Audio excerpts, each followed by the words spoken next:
శాసన మండలిలో హోంమంత్రి అనిత హాట్ కామెంట్స్ చేశారు. దానికి సంబంధించిన బ్రేకింగ్ చూస్తున్నాం. రాజకీయ నాయకులపై ఉన్న కేసుల్లో 94% కూటమి నేతలపైనే కేసులున్నాయని వైసీపీ సోషల్ మీడియాలో ప్రచారం చేస్తోందంటున్నారు.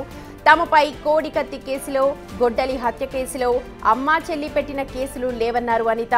అక్రమ ఇసుక దందాను అడ్డుకున్నందుకు, అక్రమ మైనింగ్ పై పోరాడితే కేసులు పెట్టారు అంటూ తెలిపారు. దీంతో వైసీపీ నేతలు అనిత వ్యాఖ్యలపై తీవ్ర అభ్యంతరం వ్యక్తం చేశారు.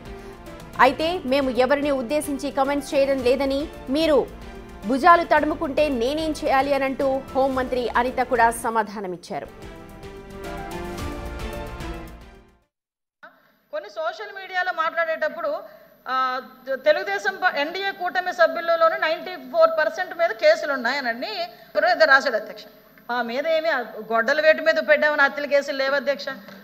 కోడికత్తి ఉన్నదని మా మీద అధ్యక్ష కేసులు లేవు అధ్యక్ష. అమ్మ చెల్లి కేసులు పెట్టామని మా మీద కేసులు లేవు అధ్యక్ష.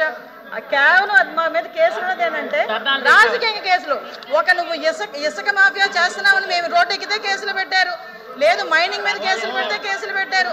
నేను ఎవరి పేరు ఎత్తలేదు, నేను కేసుల గురించి మాట్లాడాను. మీరు భుజాలు తడుముకుంటే నేనే